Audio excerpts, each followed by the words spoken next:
Thank you all so very much for sticking around for the afternoon of the second day here. I have noticed that a few of the previous Western speakers have come out and said a few words in Korean to connect with you as a crowd.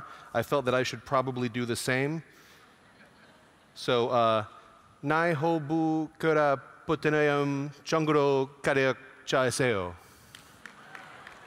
which I believe means my hovercraft is full of eels.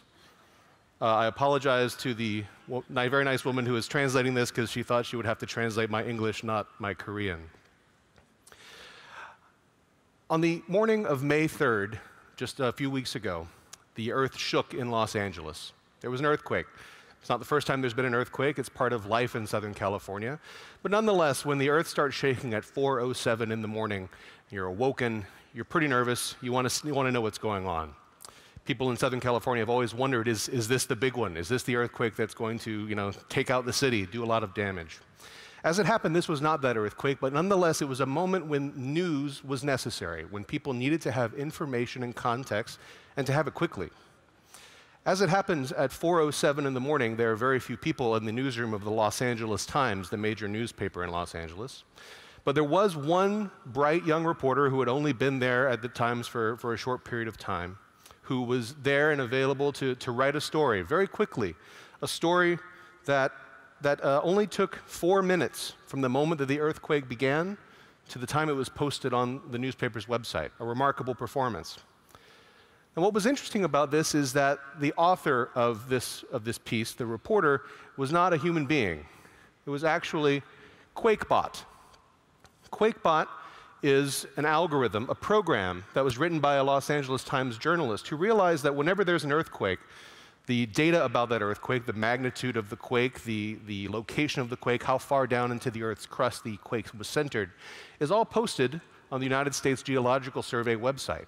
And it was possible for someone to access that information, a program to wait for that update to occur, to figure out the data was structured and figure out where to get that information from, and to turn it into a news story, into an actual prose news story.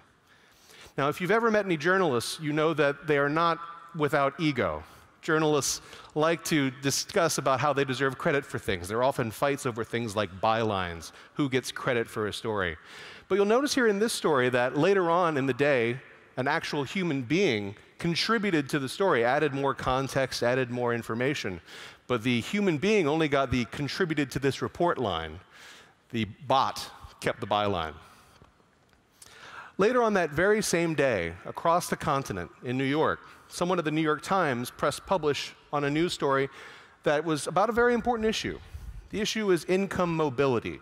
In the United States, it's a real struggle. Poor people have a tendency to remain poor. Rich people have a tendency to remain rich. There isn't as much mobility as some would like.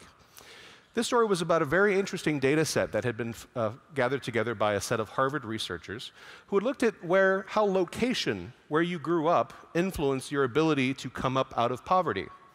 And they had this data, as you can see, for all the counties across the United States, a very rich set of data.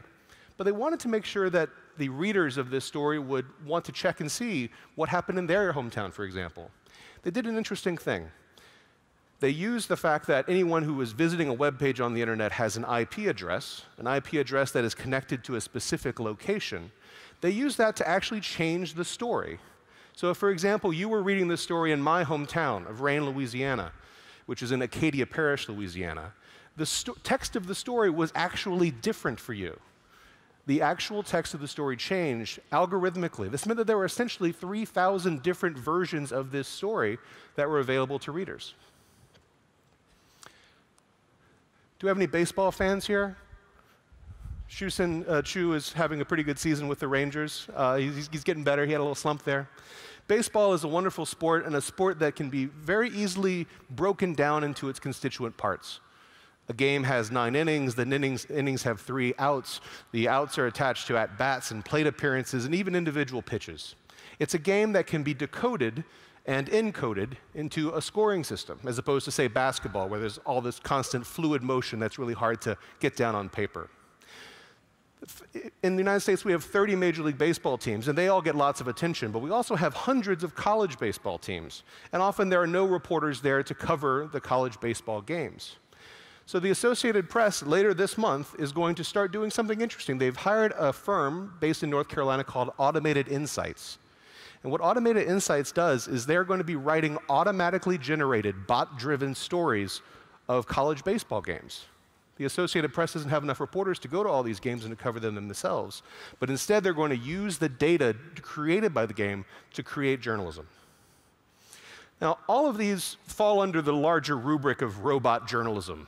You may have noticed it's not exactly the right term. Robots don't actually do these things. They don't look like that when they're busy typing out their stories.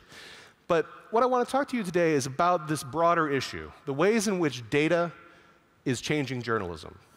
Data, algorithms, automation, well, that larger set of machine languages, machine learning, and how it's changing journalism. And in many ways, it's an incredibly optimistic story, and in a few, not so much. So I run the Nieman Journalism Lab at Harvard. You may have seen this logo up on the screen earlier during Adam's presentation, since we wrote a story about the New York Times Innovation Report that he helped to write. We're a small operation that is trying to figure out how these elements of journalism are changing. How is the way that news is getting reported changing? How is the production of news changing? How is digital technology changing the way that news gets distributed and consumed? And how can we make sure that it all gets supported, that there's a business model that can support it and pay for it all? I want to show you a few examples from that first segment I mentioned, reported and produced, the kinds of things that we talked about, these robot journalism instances, but there are more. One thing that people have found is that these sort of automated tools can be very powerful when they are tied in with social networks. Let me give you another example from American sports. This little fella is the New York Times fourth down bot. Now, I don't think I have enough time to explain all the rules of American football to you, but if you're not already familiar with them. But basically, there is a point in a game when an individual coach of a team has a choice to make. He can choose to be very risky and try something out, or to be cautious and to punt the ball away. Oftentimes, these are decisions that have real impact. If you choose wrong, it can hurt your team very badly. And there's a lot of data that indicates what the right choice is in any given situation. What the fourth down bot does is it's created this giant database of what was the right decision and what was the wrong decision in hundreds and thousands of past circumstances, figures out what the right choice is according to that data and according to those odds, and then tweets out the correct choice in its mind at the same time that the coach is making that decision on the sideline. In other words, it used to be that you had to wait a little while to criticize the coach for making a bad decision. Now you can do it in real time on your Twitter feed. Another example of automation playing into things. This is a Twitter account called Replay Last Goal.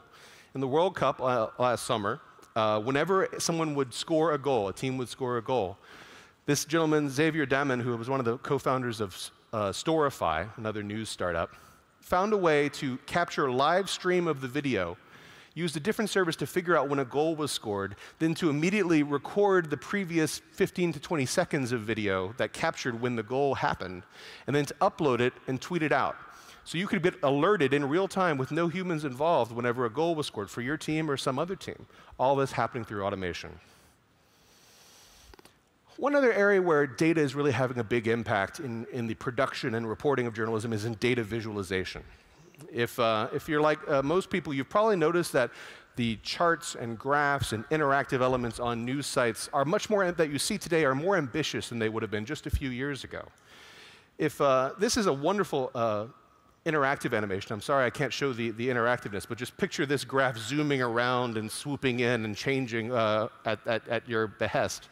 That explains a very difficult economic concept, the yield curve on American Treasury bonds. Very complicated issue, but nonetheless, this beautiful three-dimensional visualization allows you to really understand the issue in a very nice way.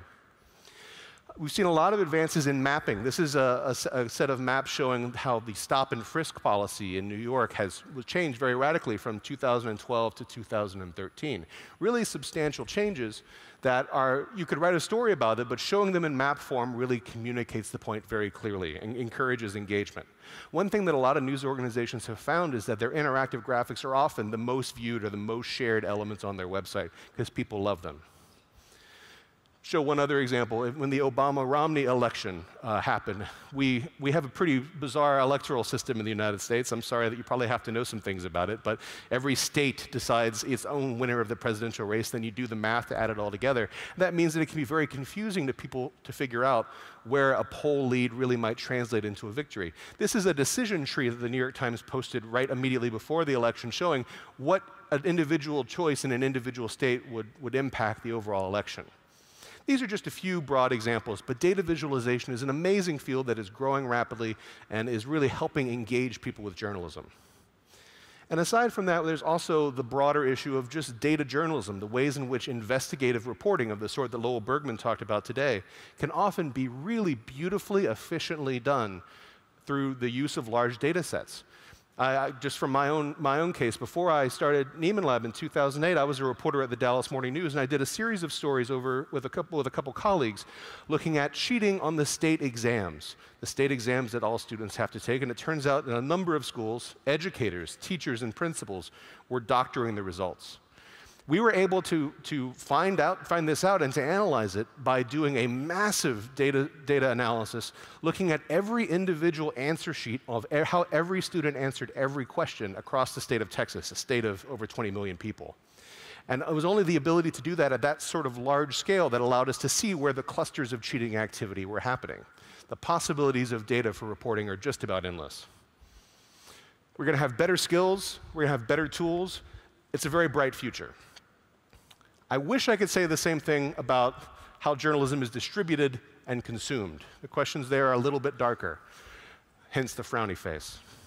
One problem that news organizations and newspapers, for example, had is that they really were a mass medium. They viewed their audience as a sort of undifferentiated crowd. If you ran a newspaper before the internet, all you really knew is that the people who were reading you were probably not too far away from you, and that they were willing to pay for a newspaper. Mass media was defined largely by geography. If I lived in Shreveport, Louisiana, the newspaper was going to be writing stories of interest around Shreveport, Louisiana, and the distribution model drove the content. Online, that doesn't happen, because geography is no longer the most important element. It's available everywhere. The web is available everywhere. The apps on your phone are available everywhere. So one problem is that news organizations have a very small knowledge of who their users really are, who their readers are. They don't know much at all about the things that they're interested in, what their habits are. Most news organizations really think of them still as an undifferentiated mass. You saw Adam earlier today talking about the New York Times Innovation Report, and one element from it was this quote: "Currently, our capabilities for collecting reader data are limited. The information is dispersed haphazardly across the organization and rarely put to use for purposes other than marketing." This is a real challenge. News organizations don't have good data about their audience. Who does have good data about their audience? This guy, Mark Zuckerberg, Facebook. Facebook and Google know an awful lot about you. I mean, just think about it. Facebook knows all the people that you know, where you've lived, what content you enjoy, everything that you like across the internet. They know what you buy, where you shop, what websites you visit. Google knows a complementary but awesome set of information. They know specifically what you're interested in searching for. They know your email if you use Gmail, all these other things. And they know it across devices, across years. And that has enabled them to become really dominant in the advertising business. This is numbers from 2014 on the share of global net mobile advertising revenue. In other words, ads on phones. Across the entire world, you'll notice that nearly 70% of all the advertising revenue in the world on phones goes to two companies, Google and Facebook. That doesn't make them evil, that makes them really efficient. That means that they have made the business of advertising, which previously was limited to publishers who were producing news or information or content, now it's dominated by these two companies. And that domination extends further when you look at mobile phones. Our mobile phones are incredibly personal devices. They're all about our messages, our apps, our individual push notifications. They're something we carry with us at all times. That sort of personal knowledge means that we often want to get our news on phones in a social context, in a social network that knows who we choose to follow, who our friends are, and what they are sharing. That social context, that personalized context, is all driven by user data, and publishers are at a huge disadvantage for that. You can see it's particularly true in messaging apps, and it's particularly true when you look at the new wave of devices, such as this Apple Watch on my wrist. These are extremely personal devices that could really benefit from knowing exactly what I know. I've been wearing this watch for a couple weeks now. I have about 20 different news apps on it, and even though some of them provide better experiences than others, none of them really know what I'm interested in because they don't have the data for it. One thing that has happened as a result of this shift is that platforms have an enormous and growing amount of power. So this has led to a trend that in the United States we're calling distributed content. The idea that you're not just publishing content on your own website or in your own app, you're publishing content that is meant to live and exist on other platforms.